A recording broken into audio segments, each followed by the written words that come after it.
Hello friend, तो आज की इस क्लास में हम लोग इतिहास, भूगोल और संस्कृत के बहुत महत्वपूर्ण ऑब्जेक्टिव क्वेश्चन करने वाले हैं। तो आप लोग क्लास में अंत तक बने रहिएगा। और आपके जानकारी के लिए हम बता दें कि आप हमारे व्हाट्सएप ग्रुप में जुड़ सकते हैं, जिसमें आपको एकदम फ्री पीडीएफ मिलेगा और उसमें आपका नंबर भी शो नहीं करेगा किसी के पास। कोई टेंशन लेने की बात नहीं है। तो चलिए आज की इस क्लास को स्टार्ट करते हैं। तो आज का हमारा सबसे पहला क्वेश्चन है कि काली मिट्टी उपयुक्त है। काली मिट्टी उपयुक्त है, तो काली मिट्टी किसके लिए उपयुक्त है? तो काली मिट्टी कपास के फसल के लिए उपयुक्त है। किसके लिए? कपास के फसल के लिए। इसको क्वेश्चन को आपसे उलट पलट के भी पूछ सकता है, यानी पूछेगा कि कपास के लिए फसल के लिए कौन सी मिट्टी सबसे ज़्यादा प्रयुक्त है या उपयुक्त है। तो लिखिएगा काली मिट्टी। आपसे और पूछ सकता है कि काली मिट्टी का दूसरा नाम क्या हो सकता है, यानी पूछेगा कि काली मिट्टी ना देवल रहे तो काली मिट्टी की जगह पे रेगुर मृदा भी हो सकता है। मृदा का मतलब मिट्टी होता है, रेगुर मिट्टी। क्लियर हुआ? कोई दिक्कत? इस क्वेश्चन में कोई दिक्कत आपको नहीं होगा।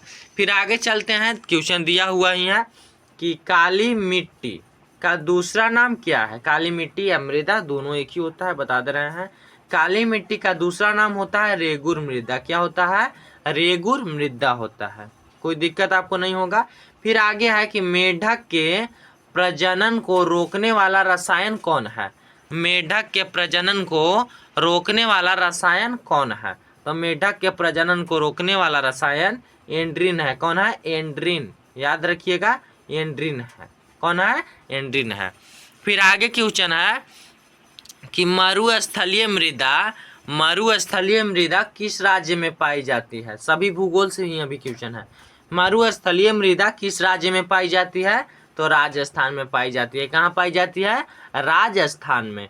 तो इसका आंसर हो जाएगा राजस्थान। तो आगे क्वेश्चन है कि पुरानी जलोढ़ मिट्टी यानी मृदा को क्या कहा जाता है। तो पुरानी जलोढ़ मिट्टी बांगर है। क्या है? बांगर। याद रखिएगा। फिर है कि भारत में सबसे लंबा बांध है। भारत में सबसे लंबा बांध है, तो याद रखिएगा सबसे लंबा यानी सबसे कीमती भी लगल होगा। तो हीरा से याद रखिएगा, हीरा सबसे ज्यादा कीमती है इधर के टाइम में। तो सबसे लंबा बांध भी हो जाएगा हीरा कुंड बांध। सबसे लंबा यानी हीरा, हीरा यानी हीरा कुंड बांध। याद रखिएगा, ट्रिक से थोड़ा बहुत सहायता मिलेगा। फिर है कि गोविंद सागर कृत्रिम जलाशय संबंधित है। गोविंद सागर कृत्रिम जलाशय संबंधित है। तो भाखड़ा, ख जहाँ पर आ जाएगा, ख और ग में रिलेशन आप स्थापित कर सकते हैं। ख के बाद गोविंद बोल रहा है तो ख भाखड़ा नांगल बांध से संबंधित है। ठीक है। फिर आगे है कि बड़ा क्षेत्र में, बड़ा यानी बृहद, बड़ा को बृहद भी कहीं कहीं बृहद भी लिख दिया जाता है। तो बृहद क्षेत्र में जल की उपस्थिति के कारण पृथ्वी को कहा जाता है। क्या कहा जाता है? तो बृहद क्षेत्र में जल की उपस्थिति के कारण पृथ्वी को नीला ग्रह कहा जाता है। क्या कहा जाता है? नीला ग्रह कहा जाता है। और आगे कि देश में सर्वाधिक वर्षा कहाँ होती है। देश में सर्वाधिक वर्षा कहाँ होती है? तो मासिन राम में होती है। कहाँ होती है? मासिन राम में होती है। और यह सब क्वेश्चन बहुत महत्वपूर्ण है, ये सब क्वेश्चन याद रखिएगा। देश में सर्वाधिक वर्षा मासिन राम में होती है। अब आ गया संस्कृत से क्वेश्चन। तो संस्कृत का सबसे पहला क्वेश्चन है कि किसके समय में पाटलिपुत्र की रक्षा व्यवस्था उत्कृष्ट थी। किसके समय में पाटलिपुत्र की रक्षा व्यवस्था उत्कृष्ट थी? तो चंद्रगुप्त मौर्य के समय में। किसके समय में? चंद्रगुप्त मौर्य के समय में। आगे है कि बौद्ध काल में पाटलिपुत्र नगर का नाम क्या था। बौद्ध काल में पाटलिपुत्र नगर का नाम क्या था? तो पाटलीग्राम था। क्या था? पाटलीग्राम था। कोई दिक्कत आपको नहीं होगा, पाटलीग्राम था। और आगे क्वेश्चन है कि गांधी सेतु कहाँ स्थित है। गांधी सेतु कहाँ स्थित है? तो गांधी सेतु पटना में स्थित है। कहाँ स्थित है? पटना में स्थित है। याद रखिएगा, गांधी सेतु कहाँ स्थित है? पटना में। बोलते रहिए गांधी सेतु कहाँ स्थित है? तो पटना में स्थित है। और फिर आगे क्वेश्चन है कि पटना नगर की पालिका देवी कौन है। पटना नगर की पालिका देवी कौन है? तो पटना नगर की पालिका देवी हो जाएगा पटन देवी कौन हो जाएगी? पटन देवी हो जाएंगे। पटना नगर की पालिका देवी पटन देवी। फिर है कि कूटनीतम काव्य के रचनाकार कौन है? कूटनीतम काव्य के रचनाकार कौन है? और यह भी क्वेश्चन बहुत ज्यादा पूछता है। दामोदर गुप्त है। कूटनीतम काव्य के रचनाकार कौन है? दामोदर गुप्त है। फिर आ गया कि गुरु गोविंद सिंह का जन्म कहाँ हुआ? गुरु गोविंद सिंह का जन्म कहाँ हुआ? तो पटना में। आओ, गुरु गोविंद सिंह किसके गुरु थे? तो सिखों के गुरु थे। किसके गुरु थे? सिखों के गुरु थे। और सिखों के कैवें गुरु थे? तो सिखों के 10वें गुरु थे। याद रखिएगा, सिखों के 10वें गुरु थे। और पूछ सकता है कि सिखों के प्रथम गुरु कौन थे? तो सिखों के प्रथम गुरु नानक थे। गुरु नानक थे। और एक तो 5वां गुरु पूछता कि सिखों के 5वें गुरु कौन थे? तो गुरु अर्जुन देव थे। कौन थे? अर्जुन देव थे। तो इतना क्वेश्चन आपको एक क्वेश्चन से बन गया, याद रखिएगा। और क्वेश्चन आगे है कि सिखों के 10वें गुरु कौन थे? आपको हम बताएं कि सिखों के 10वें गुरु गोविंद सिंह थे। कौन थे? गुरु गोविंद सिंह थे।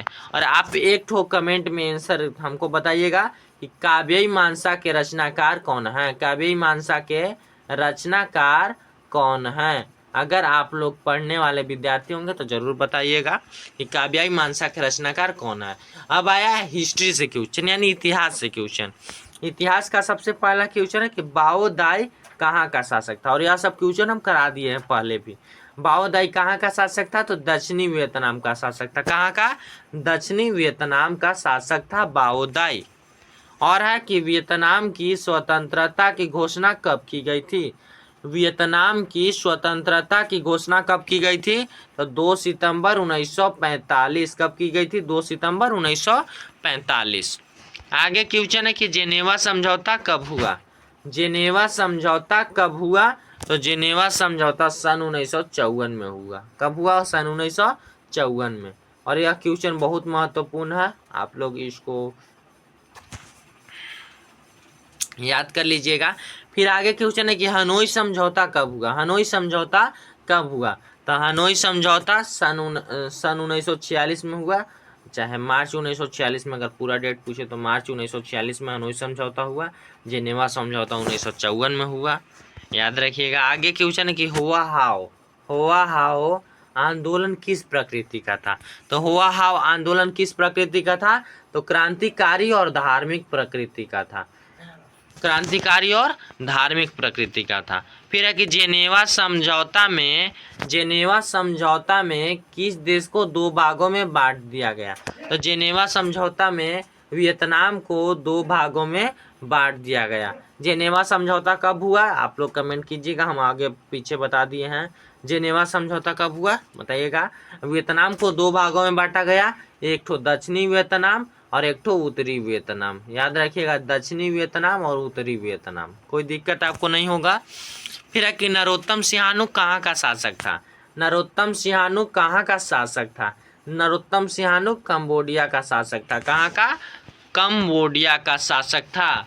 आगे है कि पहली टेलीविजन युद्ध किसे कहा गया है? पहला टेलीविजन युद्ध किसे कहा गया है?